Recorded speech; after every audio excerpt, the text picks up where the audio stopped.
Ravel, ambitious, but brilliant! I don't believe it! I swear I do not believe it! And they are back on terms!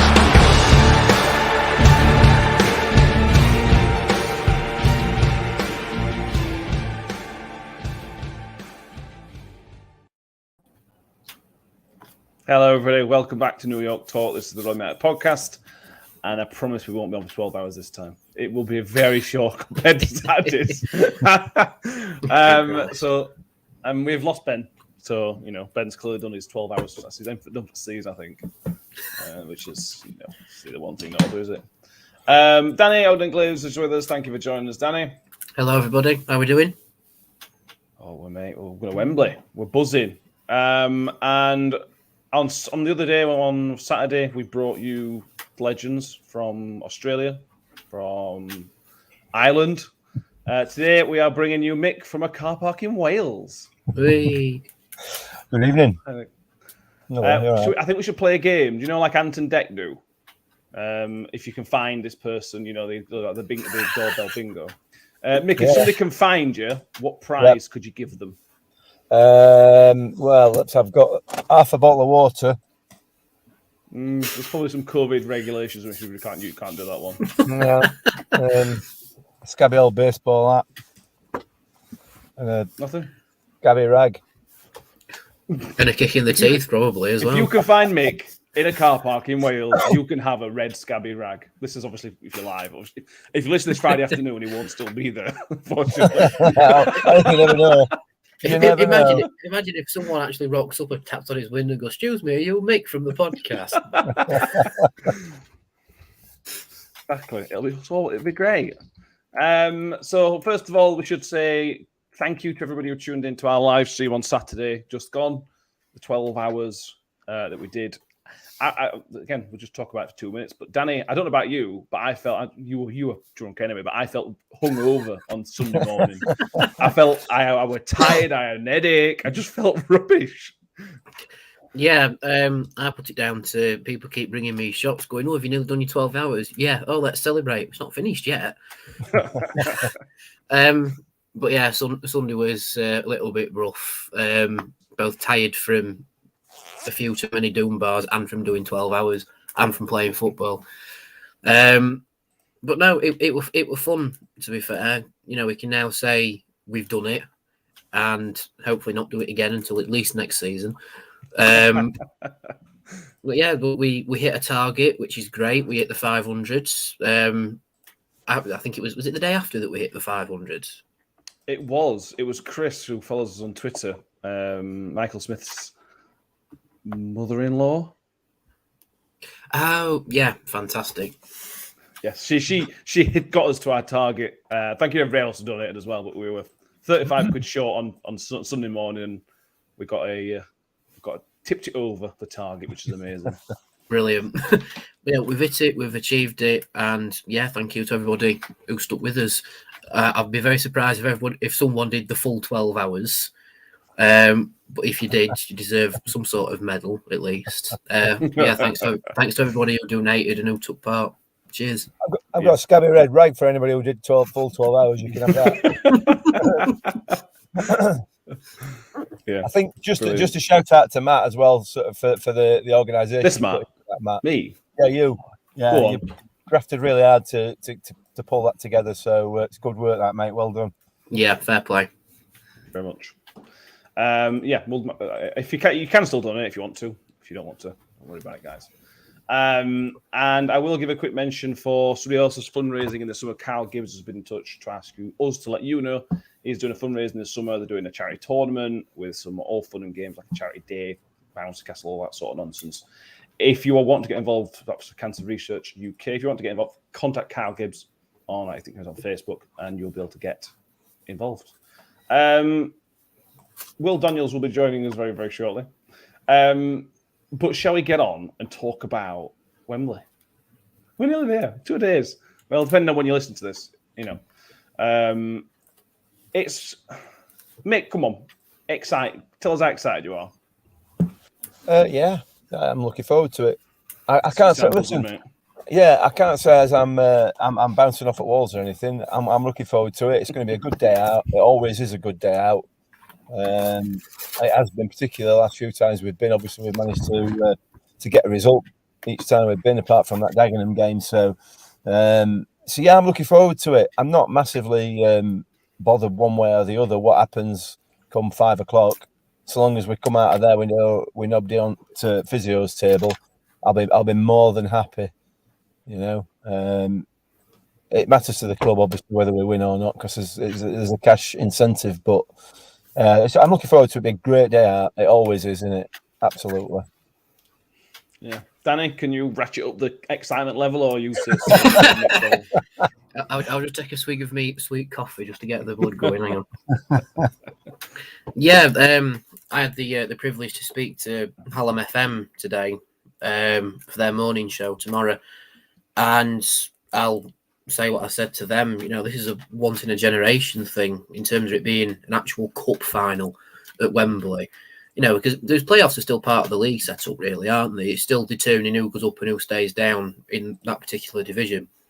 So for me, that's why this is a step up. You know, it's great that we've won the last 2 out of 3 playoff finals, but we need to ramp it up again because this is a cup final. You know, just to put it into perspective, the Massive up the road haven't been in a cup final since 1993. You know, and now our next cup and that was final, called the Rumbelows Cup. It's not even a proper name. It's not even. Exactly. Sound as good, does it?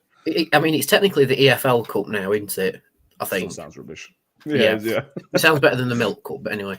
But this is a proper cup final, and now we've been in 2, which is fantastic. I'm buzzing for it personally. Absolutely buzzing for it. Yeah, I'm looking forward to it. I am. See what we've got with us. We've got loads of people in the comments. We have the Grundys, Gav and Steve Grundy with us. Ariel Astro is buzzing for Sunday. He can't wait.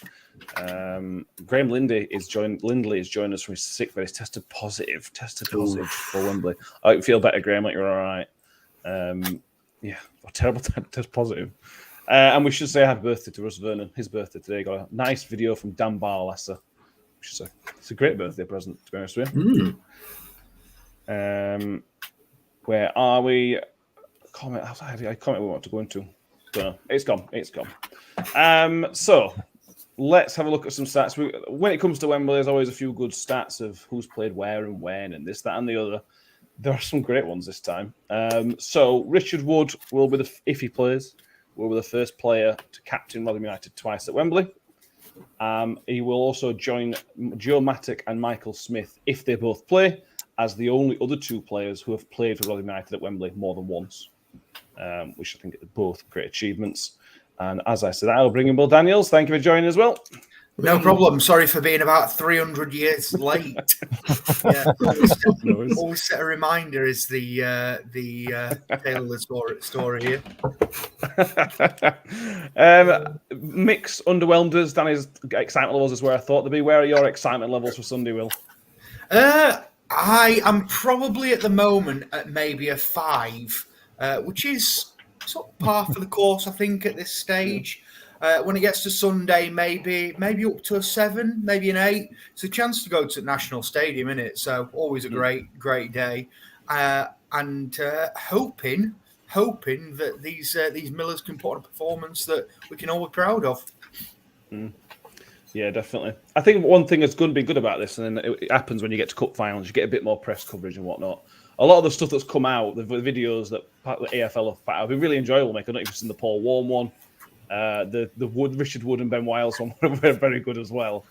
It's just good to see a bit more from the players and the managers themselves, really, is what I'm trying to say. Is that one for me? Yes. Because I haven't seen unless you've seen them. No, I haven't seen them, no. I've seen the RUFC's compilation, which I loved. Thought that was brilliant. Yeah. The Steve Evans cheeseburger bit proper tickled me. That was fantastic. That little Easter egg, that was brilliant. So, I mean, if the EFL have done any better than that, then they've done a good job, but I doubt very much that they have. Okay. I understand that the Woody and Ben Wiles one were a bit like dads and lads football. It were a bit, yeah. Yeah. They were good. They've been very good. Danny, have you seen them? have you enjoyed them getting to see more from the club? Yeah. I wasn't fortunate enough to actually see the trophy on the bus tour the other day. But I've seen it at the football museum. It's fine.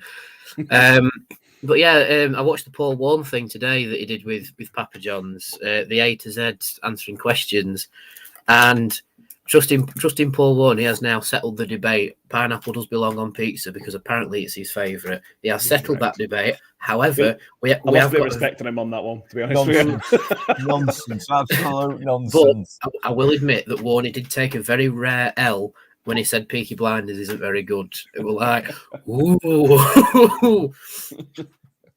You know, you win some, you lose some in my book. But anyway, yeah, the extra press has been fantastic. I mean, everybody's got a little shout out on either Calendar or Look North or on Sky or in the EFL, which is great because we had which primary school was it? Was it St Bede's? St Bede's. Yeah, they were on, which were great. I love the little lad who were in his Rotherham top, so he's obviously binned off his school uniform and put that on. So respect to him. Yeah, it's been great. We don't normally get a lot of publicity, but obviously the cup final, they all come out for the publicity, which is fantastic. It's been ace. Yeah, and I think it's good to see. I suppose it doesn't need that promotion, Will, but the bus around town, going to schools and the things like that. It's just nice to see. It looks good. It's good for the kids. It's good for the competition itself. It makes sense. I quite enjoyed it, to be honest. Yeah, I mean, Rotherham gets a pretty bad rap across the country for being an absolute hellhole, doesn't it? So it's nice to be able to portray such positive things, and you know, for the kids, you know, people like Clinton Morrison going into their school and a big London bus coming through. That doesn't happen every day, does it? So, you know, they'll have really enjoyed the day. I'm sure that Clinton would have enjoyed it just as much as them. Yeah. A strange pick to put Clinton Morrison. No relation to either club, but must be the only one available. I do like Clinton Morrison, though, to be fair. He is decent. They could have done worse, couldn't they?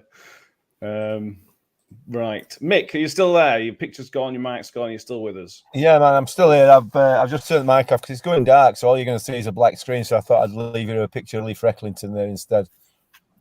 Okay. That's the actual Miller's legend. Okay. Donald London says, thank you, and he's purchased hats, flags, T-shirts from her. They've been able to donate 40 quid for the Rotherham Hospice this morning, which is a great cause. Nice. Another good thing to come out of this is that. Mick, talk to me about what you think we're going to see from us on Sunday.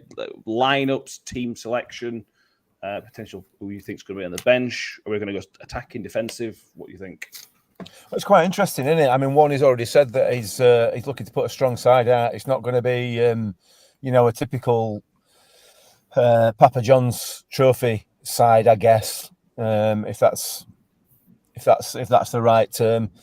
We've got Freddie back, looking like he's back in full training. Looks like Georgie Kelly's back, and Warne's intimated that both of them might get a look in on Sunday. So, it'll be a strong side. It will be a strong side. Whether Chio plays after the amount of time he's played for Republic in the last two games is another question. I'm not convinced Warne is going to be particularly happy with that. I mean, he's been fantastic, don't get me wrong, and it's been great to watch him on that stage. But, what we've got coming up for two friendlies, for him to have to play that amount of time in two friendlies, I suspect we might not see a full game from him on Sunday. We don't want to be risking any injuries for any players, do we?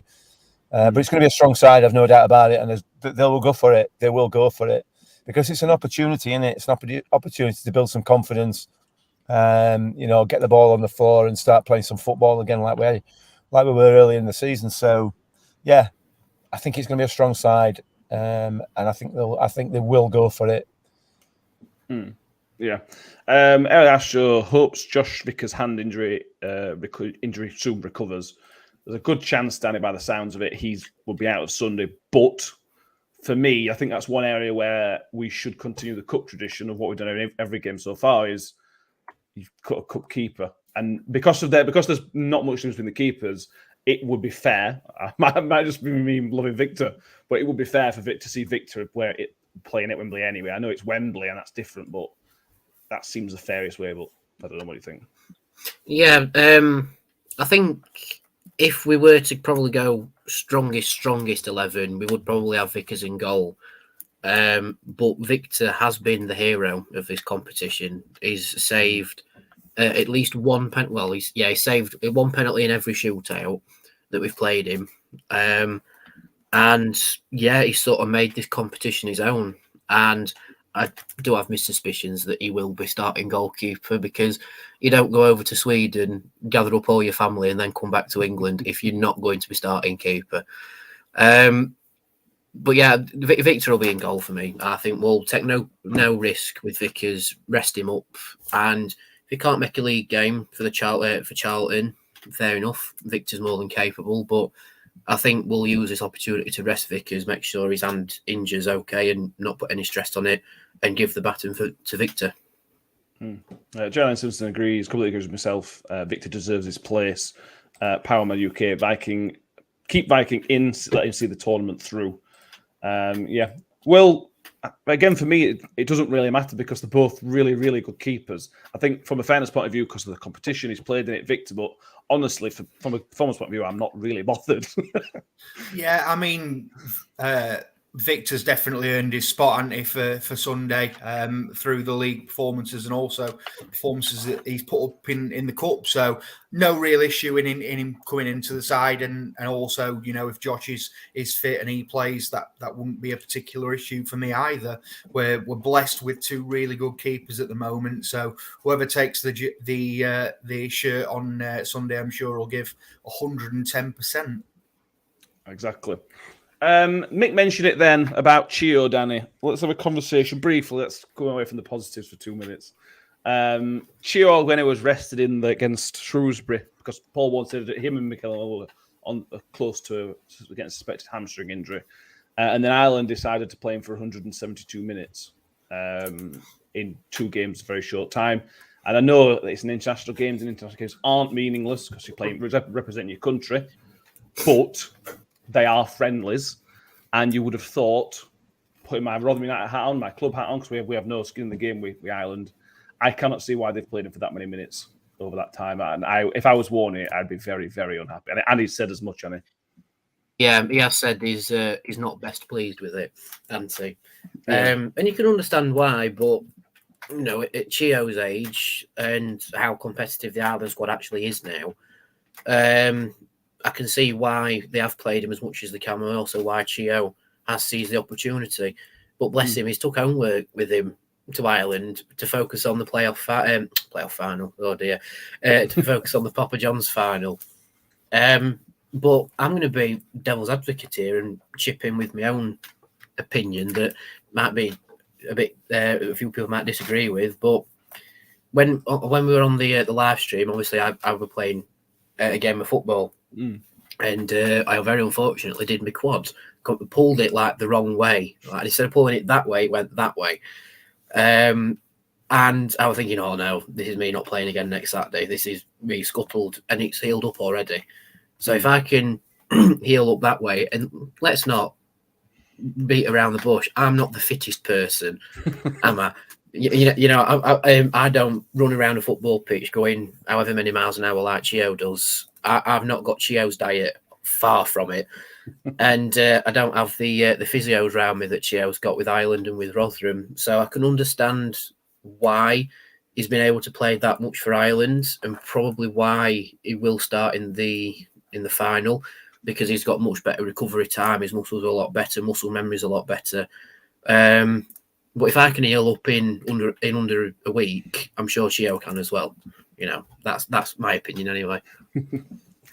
Yeah, it could be one of those, Will, that we might not see the impact of it until a couple of weeks' time. It could have done with at least a midweek off. It's just, again, we're Rotherham fans. He's our player. It's just frustrating. But as an Ireland fan, I suppose I'd be buzzing to see him play twice. Yeah, I mean, it's a difficult one, isn't it? And you have to look at it in the two different camps here. Ireland are at the point of transition where they're trying to build a new squad. This manager's not being in the job for that long, and he sees Chio, rightfully so, as one of his key players that he wants in the game. So, it's disappointing from our end, but from Ireland's perspective, they've identified him as a key thing, and there's a couple of benefits of that to us. Number one, it means that eventually we're going to command a higher fee for Chio when he eventually does leave the club, and of course, playing match minutes is never particularly a bad thing, because he's not coming into Sunday ring rusty. Is it nice? Would it have been nice for him to have a little bit more rest, possibly? But we've got until the following Saturday then to rest him again, haven't we? So it's not like we're playing Saturday, Tuesday this week. And we've got Geordie Asay-Tutu as well that can potentially play some minutes on Sunday. So I don't think it's as much of an issue as some people have made out.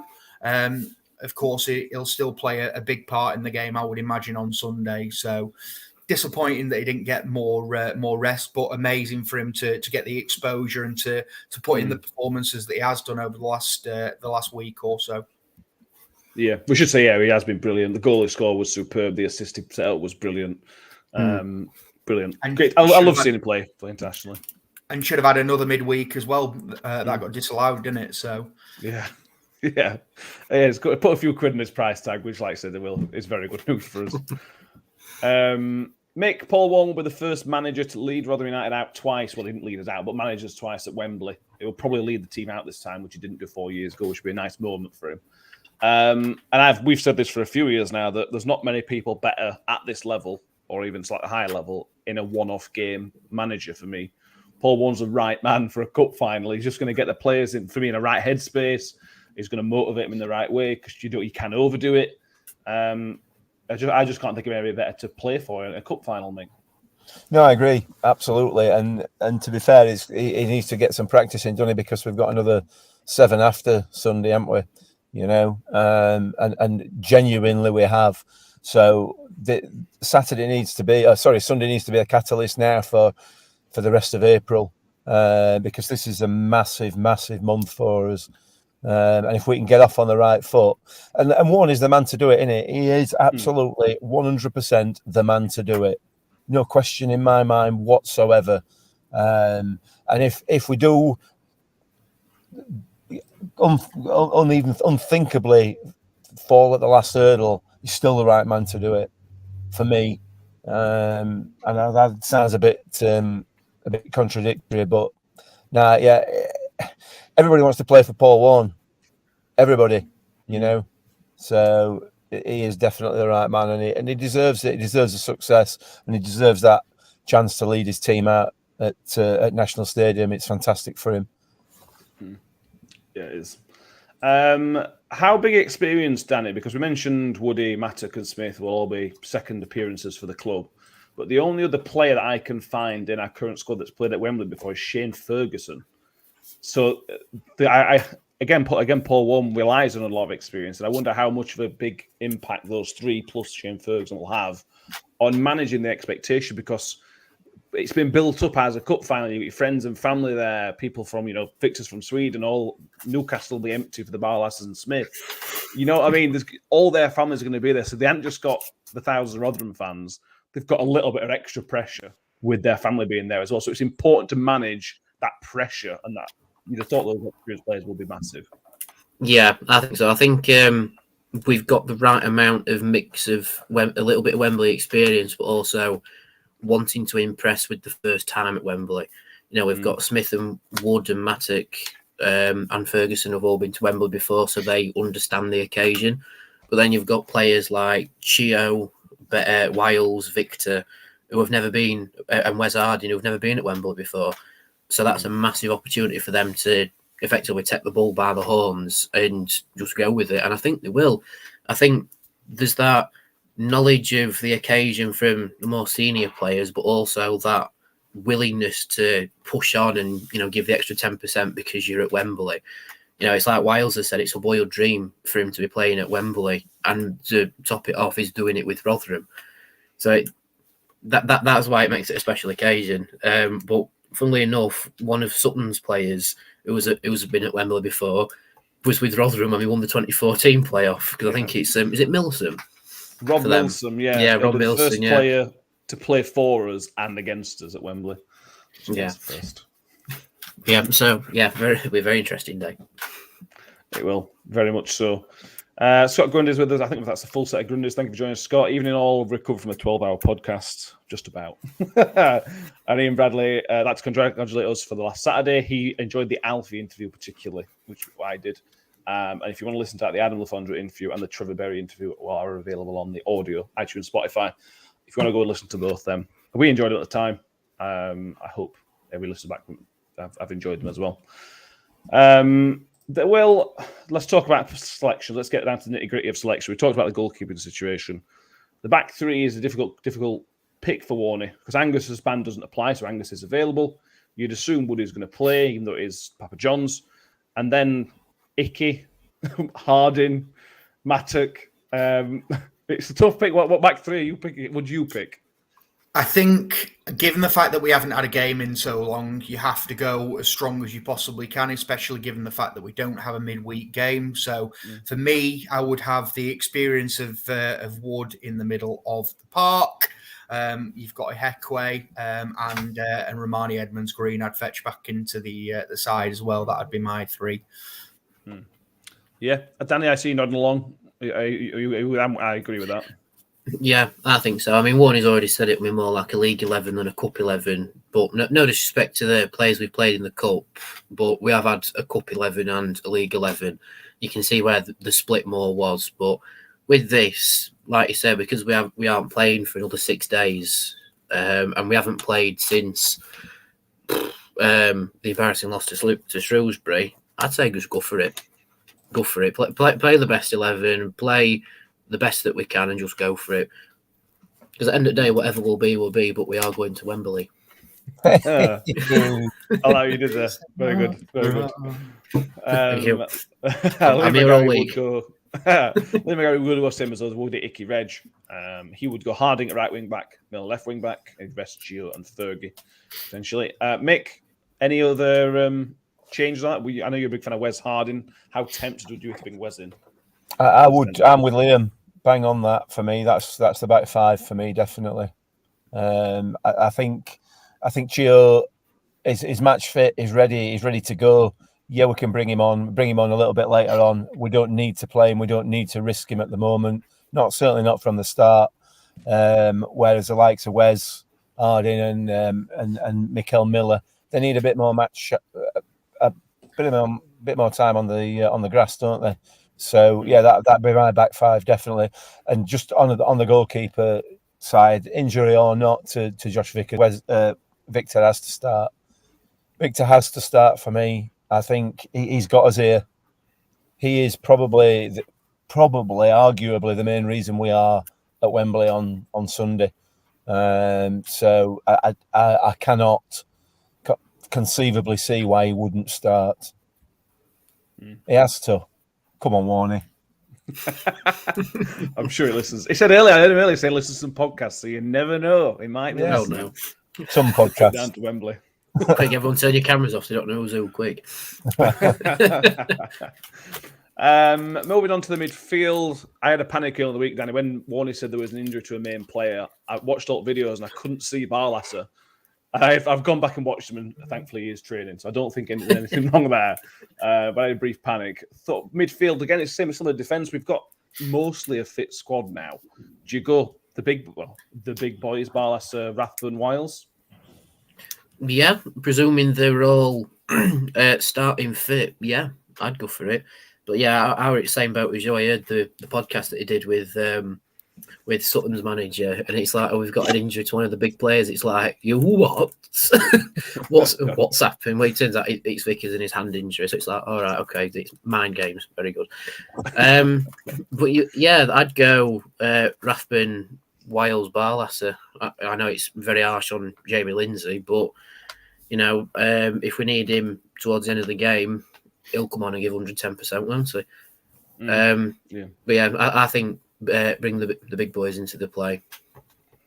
It's also maybe a little bit harsh, Will, on Duffin, who's played, again, a lot of Papa John's trophy games. But you've got to be ruthless. We see this happen with other teams. In the League Cup with Chelsea, Man U, teams like that, you often see the players who've got them there don't always get the reward of the final. And you can see that happening with Duffin, really, can't you?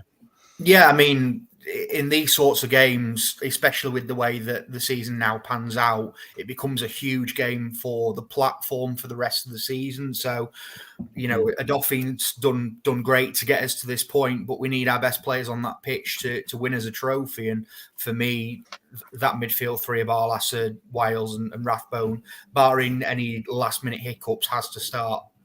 No questions asked. Yeah. I think that's fair enough. Before we come on the strikers, I should mention the referee. The referee was confirmed a few weeks ago as Sebastian Stocksbridge. He last refereed us this season at home to Plymouth on day one of the season. Again, I don't remember anything significant. It was a comfortable 2-0 win. So I'm hoping they tend to, in finals, touching all the wood I can find, they tend to have quiet games, referees. That they seem to get an instruction to have quiet games. So hopefully we see that on Sunday. Striking situation, Mick Van London says, do you think we'll see Kelly make his debut on Sunday? Interesting question, isn't it, Mick? Because you've got, as it turns out, Freddie looks like he might be fit. Maybe not for a start, but Freddie's going to be back in the squad. Georgie Kelly should be back in the squad, and then you've got Smithy and JJ. That's a strong four you can pick from. Very strong. It is when you consider we were struggling 2 weeks ago to field more than one striker, weren't we? So, I mean, what a game to make your debut in for Georgie Kelly. What a stadium to make your debut in. It'd be amazing to see him. I can't see that we will see him. He may get a cameo depending on what the second half's going like. But if Freddie's fully fit, I suspect Freddie will start. I don't see any reason why he wouldn't. But you never know, dear. I'm angling towards the fact that it's going to be Smithy and JJ. I suspect, but we'll see. Fair enough. Hugo Smith, JJ. We've got a comment here. Harvey Kelwick says the same. Smith and JJ. Will, they seem the fittest, don't they? We don't know how fit Freddie and Georgie Kelly are, so it for us as a fan to predict it. They're the two safe options, aren't they? Yeah, 100%. And, Wembley's a huge pitch in it. So you've got you've got to burn the legs of JJ nice and early for 60 minutes, I reckon, and then get the nous of Freddie on for the last 30 if we need a goal at that point, or maybe even a first sign of a new Messiah. Yeah, I could imagine making a debut at Wembley. I know, debut for a club at Wembley. Like, you've come from the League of Ireland. No disrespect to the League of Ireland, as Trevor Berry said, it is a very good league these days. But to go into a club, get injured, and then make your debut at Wembley, that would be an unreal tale to tell when he's older, wouldn't it? Yeah, absolutely. Just a bit of 98th minute and create absolute limbs. Yeah, exactly. Cheryl Stone asks, will the VAR be in operation? No, but there are a couple of rules to bear in mind. In every game up until now, it's been 90 minutes, then straight to penalties. That's not the case with the final. We have extra time in the Papa John's final. I don't know why. I don't know why that's different, but it is. And bearing in mind it's gone to penalties 3 times already this season, we might be seeing extra time. And also, it's worth noting there are 5 subs allowed. Again, like the rest of the rounds, you are allowed to make 5 substitutions, which we know Paul Warne likes. He's talked about that a lot.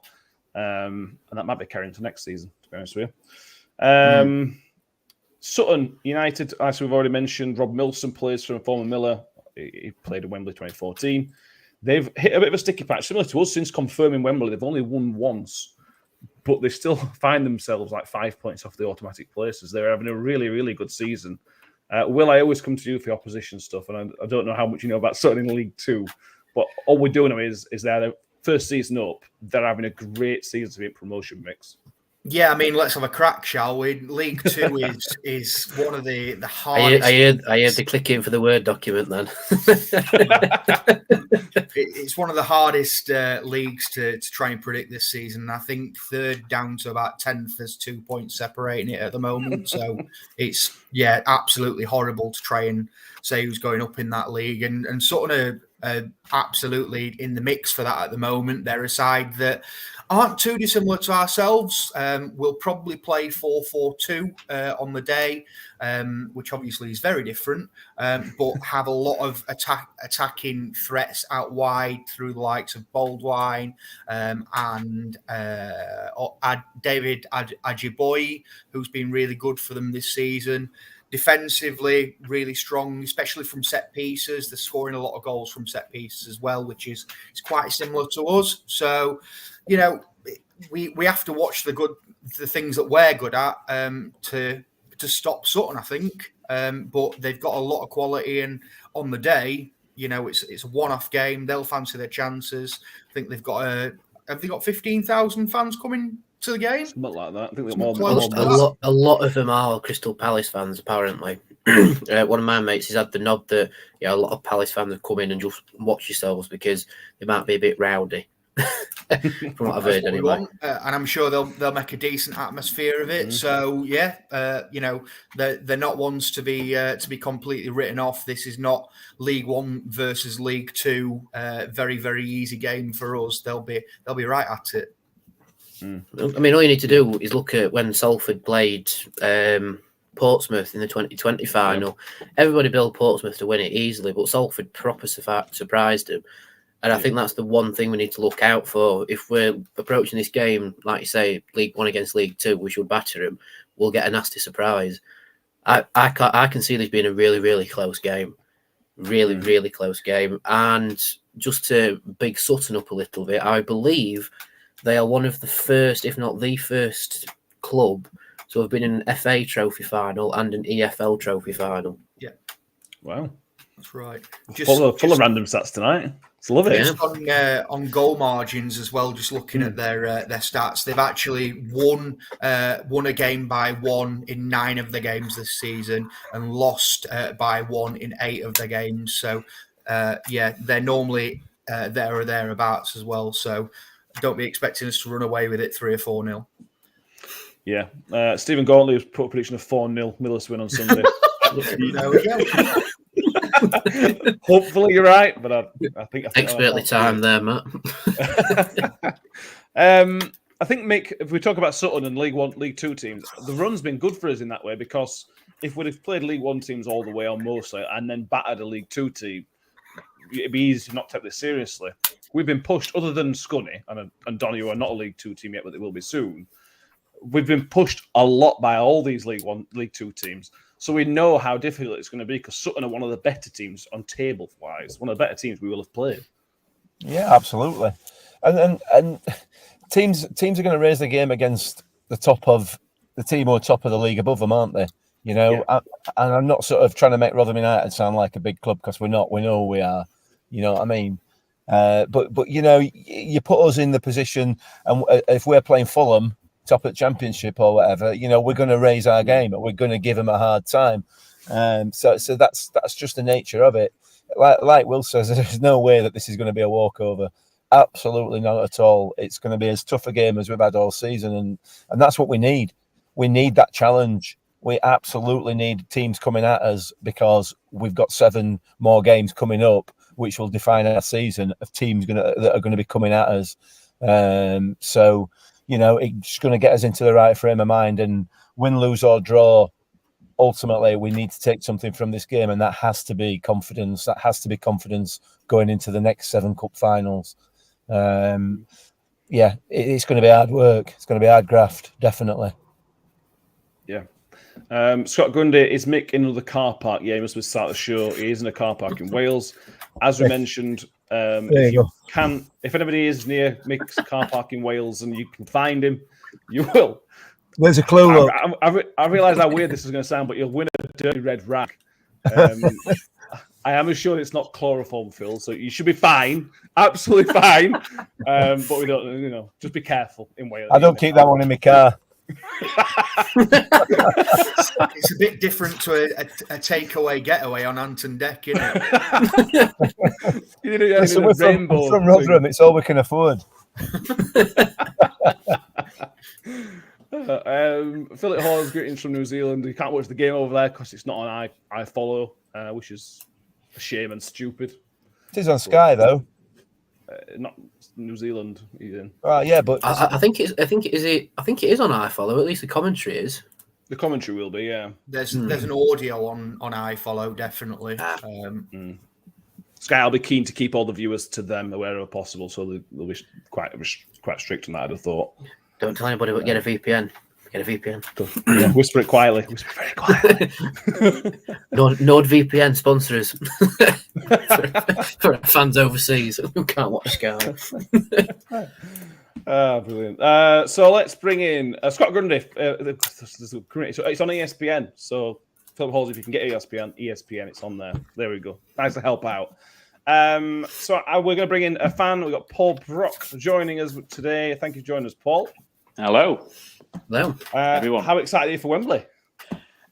Yeah, twice in 1 week. Yeah, absolutely. Yes. I did a bit of a recce last week just to make sure everything was okay.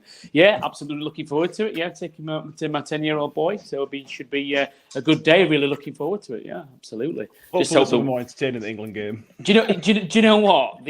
As nice as what the game was, the atmosphere wasn't the same because we were in a lot of family area and there was singing. So I'm hoping for a little bit more of a good vibe this Sunday and some more singing. I think the most entertaining thing from my son found on Sunday was the Mexican wave. That was it. Yeah. The frustrating England games. You have paper aeroplanes, Mexican That's waves. it. People looking out for paper airplanes and Mexican waves. But it's a good atmosphere. Absolutely. I'm very much more looking forward to this Sunday. Absolutely. Yeah, looking forward to it. Yeah. And thank you for joining us, Will. Thank you for joining us. We always have Lohan fans on. Have you got a question or a topic you want us to It's a good point. You think you've covered pretty much most of the things I was going to ask you. You probably thought that would be the case, Matt. I was going to ask, I think, the only slight angle I was going to approach this on was what's our thoughts on the next Cup and League game, Charlton? You know, how are we going to approach Wembley? Are we going to go fully out for it? Are we going to maybe hopefully get up to a couple of goals and then maybe bring some substitutes on, rest some players for next week? And that was the angle I was approaching it from. You know, from a strength side in preserving. I know there's a question I think Mick mentioned about confidence, and that's a really good key thing. But for me, you know, the league game, the next league game, our next cup finals are really important. And I was gonna say, would we play Kelly? Would he get a cameo? Of course, you mentioned that one as well. But yeah, that's all right, no problem. So yeah. For the panel, what's your thoughts on how we approach this versus the next league game? Are we hoping to get some match fitness? You know, that type of angle. Mick, I'll let you go because you're not bothered about Sunday, so I'll let you answer this one. Oh, cheers, mate. Yeah, thank you. It's a really difficult one, isn't it? It's a really toughie because from Warne's point of view, he's damned if he does and he's damned if he doesn't. You know, if he goes for it and we get a couple of injuries, why did we go for it? Why didn't we rest some players? You know, if he rests some players, doesn't go for it, why didn't we go for it? We've lost to a League Two side. We're absolute garbage. So, you know, it's a real difficult one for him. I personally think they're going to go for it. I don't think that's in question. I think from a financial point of view alone, for the club, they have to go for the win. But also just from like I mentioned earlier, on the confidence side of stuff, going into the next few games, as you rightly point out there, Paul, it's vital. So yeah, I think they'll go for it. I think it'll be a strong side, and I think we'll be at them. We'll see a first half against Lincoln type of performance. I hope anyway. Fingers crossed. I mean, I wasn't aware of the stats, but you said before. But if you happen to get, you know, in Dreamland 2-3-0 up at half time, could you see Paul making some more changes, maybe resting some players? Yeah, I could, and then when it's 3-2 on 70 minutes, it's like, I mean, I think it's going to be a lot closer than that. I genuinely do. But should the best, you know, that happen, then you'd have to argue that there's got to be some changes, haven't there? Let's rest some of those key players, but. I'm glad I'm not making a decision, and I'm glad I'm not suffering the consequences of making it. Absolutely. Like you said, it's a difficult one, isn't it? Yeah. Will, if you're Paul Warne, are you treating this from a selection point of view again? Bearing in mind the league games, are you picking this bearing in mind, treating it selection-wise almost as a league game, thinking, right, I've got another game next week and I need X, Y, and Z to be fit for the league game? Or are you thinking it's just a one-off game? Let's get everybody fit, whoever we can, if they're fit enough, play them. Cup finals are strange when they're mid-season. It adds stuff to it, which if they're a cup final, it should be special, but we've got another game next week. Yeah, I mean, for me, this is just the catalyst to a lot of success that's about to come, hopefully. So I would go as strong as possible. And we've got the 5 subs, haven't we? So I would be very, very, very surprised if we don't see all 5 subs used on the day. Number one, for to get more game time into people, but also to have that change where needed.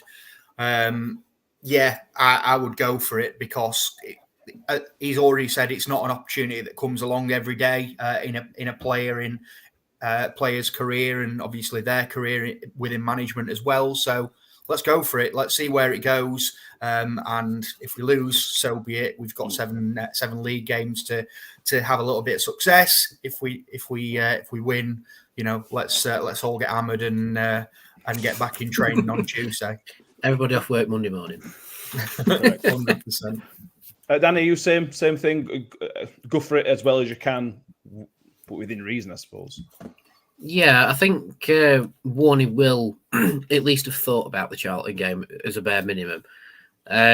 But this is our last chance, I think, to have a nice long rest before a league game, because after that we've got the Portsmouth on the Tuesday, and then it's Saturday, Tuesday for the rest of the season. Which in hindsight is probably good that we've had the Easter fixtures moved, so it keeps it just nicely ticking over. And I think that's probably why we will go for it and why we're going for League 11. They've had a nice rest for the internationals, get back into this. If we pick up like a little minor knocks and everything, it's not too bad because we've got nearly a week's recovery. And then that's when the more, the more conditioning should start. In preparation for Saturday, Tuesday. I think we're going to go all guns blazing, personally. Maybe not in a goal-scoring sense, but in a top performance sense. Yeah, absolutely. We'll talk about the Easter fixture. We talked about it on the 12-hour, but we'll talk about that again in a minute. Let's move on to the attendance police being out in force, Mick, on Twitter, all over Twitter. I had messages from Leeds fans and Wednesday fans last night saying how rubbish it is. We've sold whatever 12,500. I'm going to put my cards on the table. I could not care less about how many people. We could take 6,000 people. I would not care, and it doesn't surprise me because I know what Wednesday fans are like, and I know what Leeds fans are like. I know what you're like, Mick, but I couldn't care less how many fans are going. Is that Leeds who are about to get relegated out of Premier League? I think they're going to stay up now, unfortunately. And it's what I mean. Listen, we talked about it on podcast a little bit, didn't we? About all this willy waving. I'm bigger than my car's bigger than your car, my willy's bigger than your willy, my tank's bigger than your tank. You know what I mean? It's pathetic. It's absolutely pathetic. And Wednesday fans moaning. Listen, you're a League One club. Sunderland fans, you're a League One club. I don't care how many you get through gate. It matters not. What matters is where you are. Clutching. Yeah, absolutely. Clutching. I think there's a big thing, Mick, as well. I don't know if you've seen that there's a bit of standing joke going around whenever they do these League One away banters as well. There's always somebody said that Leeds will take more or Wednesday will take more. It's become a standing joke now. It's just people saying it for the sake of it. I mean, and the funniest part of it, none of these people can actually see the irony in what they're saying. You know what I mean? Which makes it even more amusing. Whatever, don't care. I genuinely could not care a toss. Like you, Matt. If we take 2,000 or 20,000, matters not. What matters is that we're at Wembley in a cup final. Unlike Leeds, unlike Sheffield Wednesday, unlike Sunderland, unlike Ipswich, and everybody else who's bleating on about the fact that they've got more fans. Congratulations, well done.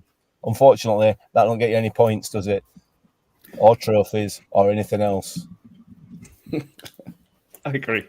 I love a good Mick rant. Danny, where's your Mick rant flag? Yes. I mean, it's not really incoming anymore because he's already said it's not it. incoming anymore. Yeah, 100%. Well, what thoughts? Well, same or different? Yeah, I mean, I'm just looking out for in the trophy cabinet at Wednesday and seeing where they got the trophy for 40,000 fans at Wembley on Sunday, or where they got the trophy for 3,000 fans at QPR on a Friday night, because that's one that they all bleat about as well. It means absolutely nothing. They're not in the final. We are. Let's move on to talk about Rotherham United. Yes. Well said. Well said. Liam McGrath mentions 13,500 Sutton fans, which it's against a good effort. What that should mean, Danny, is there will be a good atmosphere. We talk about it, it don't really mean anything, but there's a few extra fans in there. It's always going to create a good atmosphere, and you love a good back and forth between fans. It always makes for a better atmosphere.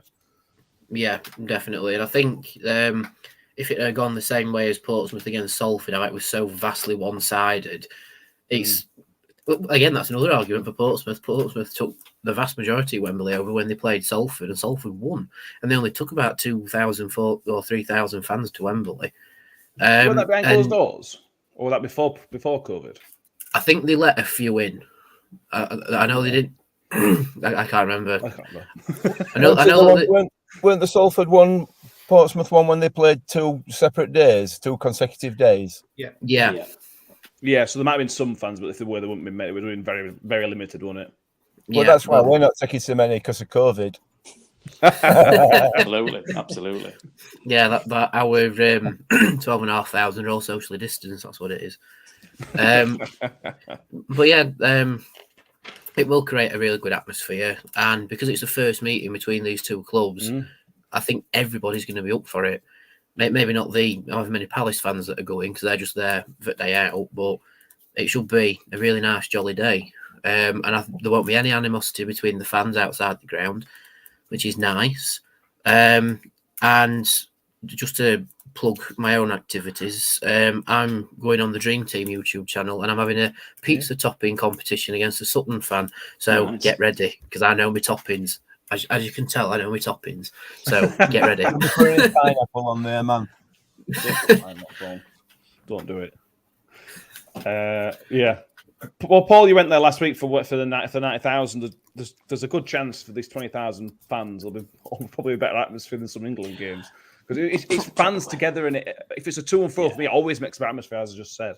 Yeah, it was pretty flat, to be honest, at Wembley. I know the acoustic doesn't actually travel that well. I can say that I expected a bit more, if I'm totally honest, on Saturday. But like I said, there was a lot of people there with families, so it was a totally different type of scenario. So yeah, I'm hoping for a big voice and that get carried over. Of course, it's quite a distance from one side to the other. So whether we hear them or they hear us, it might be picked up more on the camera than it would be in the stadium. Yeah, absolutely. Jackie Jepson, oh my God, after my last visit, nerves won't do extra time and penalties. Smash it before 90 minutes, please. Yeah, absolutely. Eric Astro, Smudge is still having a niggling toe injury. Doesn't he? Maybe wrong. Danny asked, did see that. But that was during the international break, so I'm hoping it's mostly cut. The toe injuries don't take that long to heal if they're rested. And he's had 2 weeks to rest it.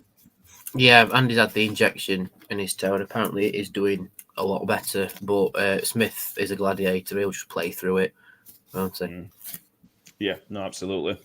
And Donna London, this is the amount of people she's spoken to as children are going to Wembley for the first time is amazing. Ormini Miller's excited beyond words. Yeah, I've mentioned taking my 6-year-old. She hasn't shut up about it for about 3 weeks now. It's amazing. She just can't wait. So we're looking forward to it. I'm sure Mick's ears will be chewed off all Sunday from me. I'm sure they will, yeah. What time are we all setting off? Danny, Will, Paul, start with you, Danny. What time's set off time for you? Well, we've been told to get to the pub for 8 o'clock, setting off for 9 o'clock. No, it's earlier than that. That is early.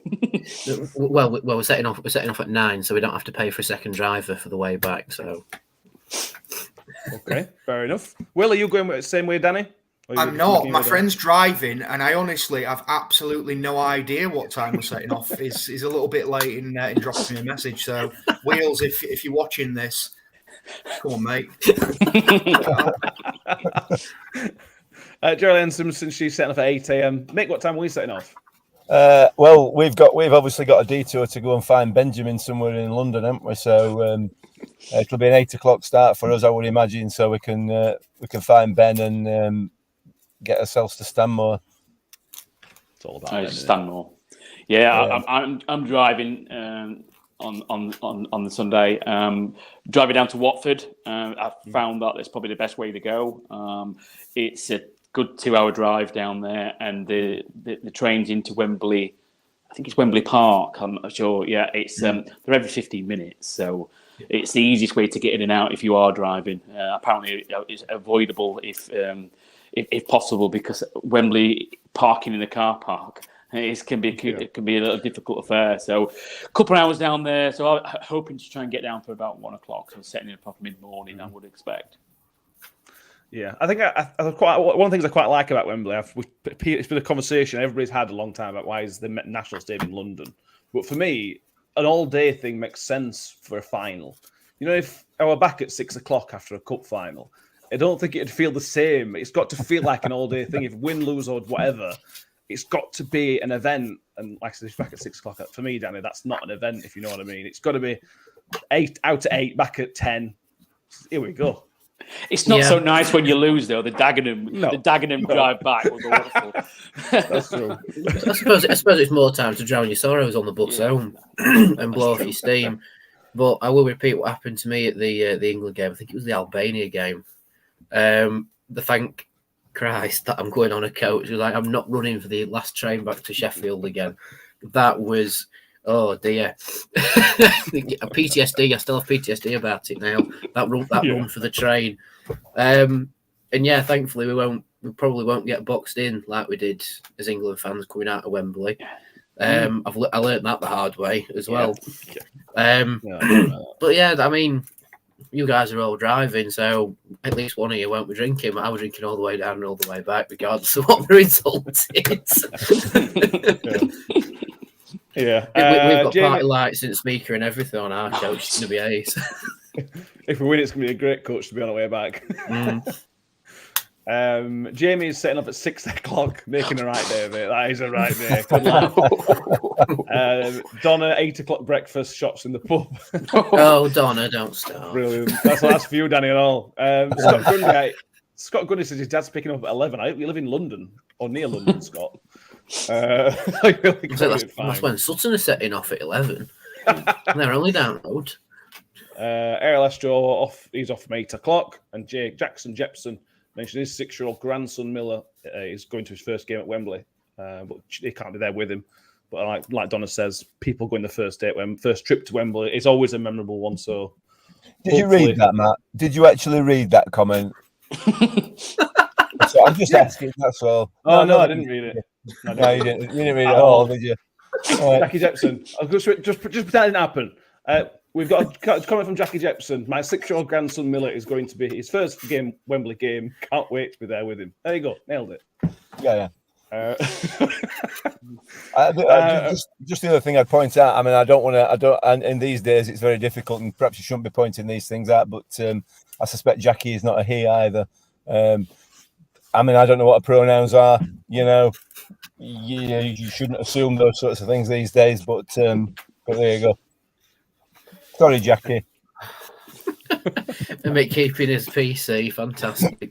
I appreciate your help on that one. The joys of live broadcasting. Listen, let's go. Correct. Yeah. Let's go score predictions. Danny, let's start with you. No. Well, history dictates that Rotherham will score 2 at Wembley and there'll be a brace from somebody.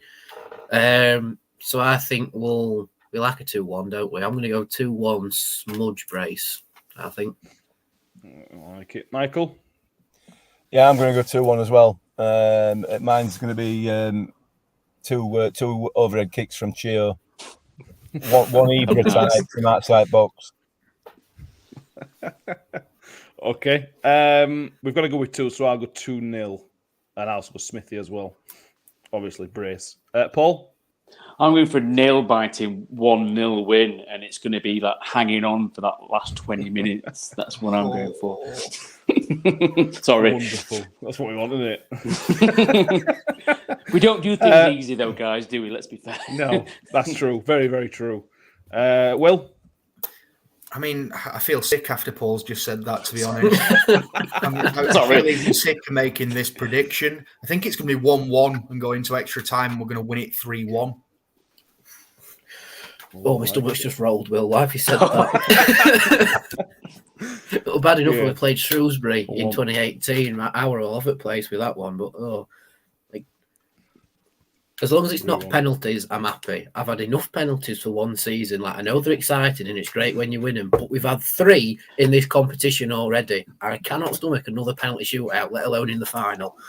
Come on, let's have another one. Be a right laugh. No. If you could guarantee that you could win it, that you've won it, I think most people would take a penalty shootout win right here, right now, because there's no better way to win it. But it also absolutely ruins people.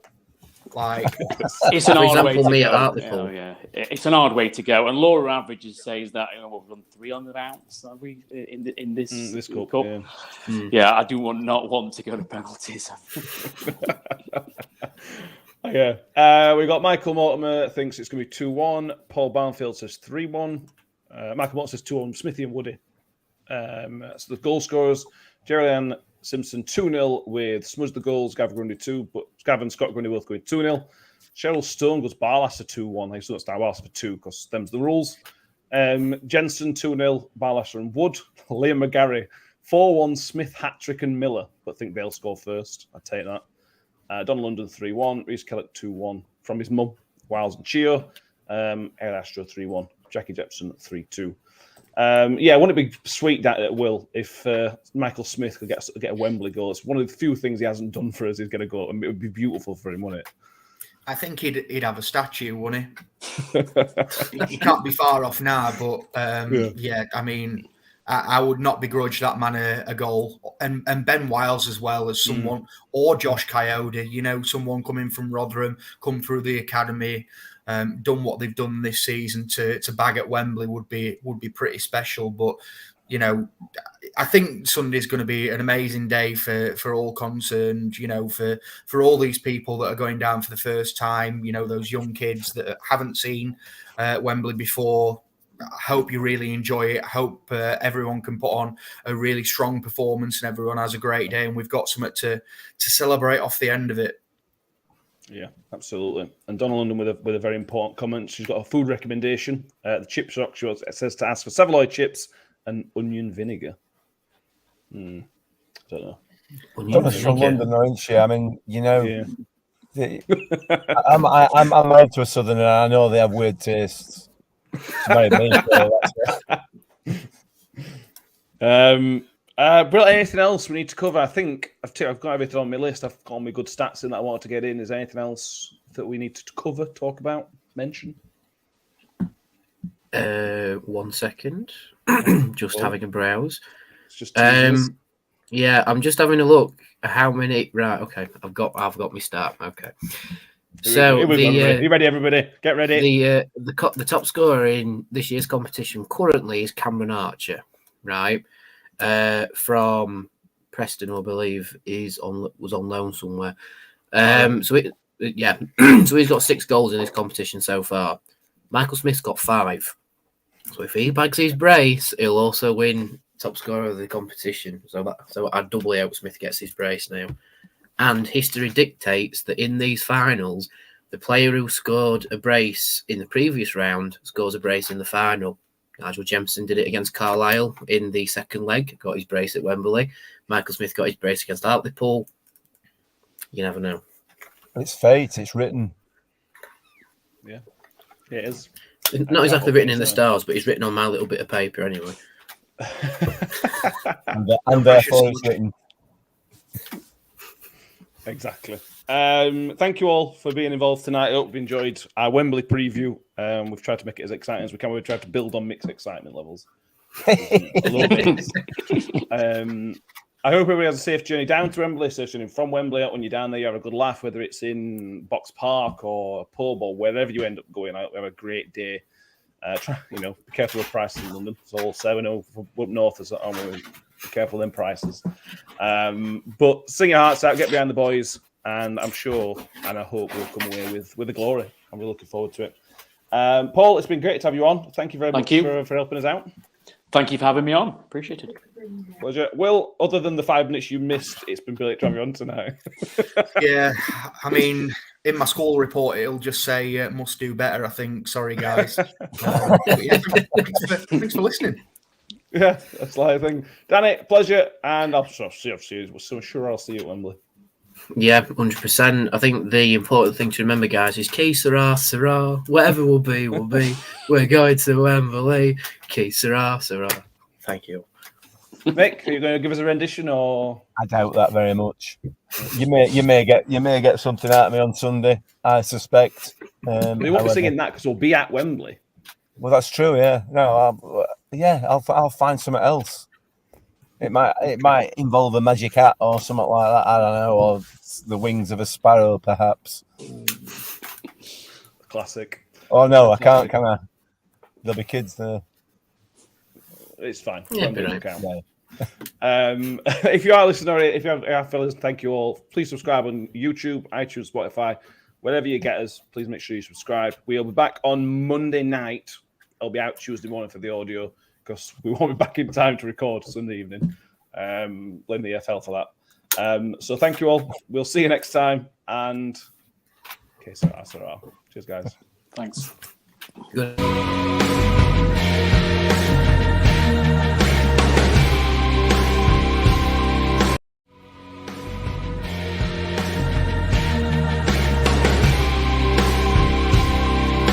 Freddie's on one-on-one. Freddie turning shoot. Can they go shot? Yeah!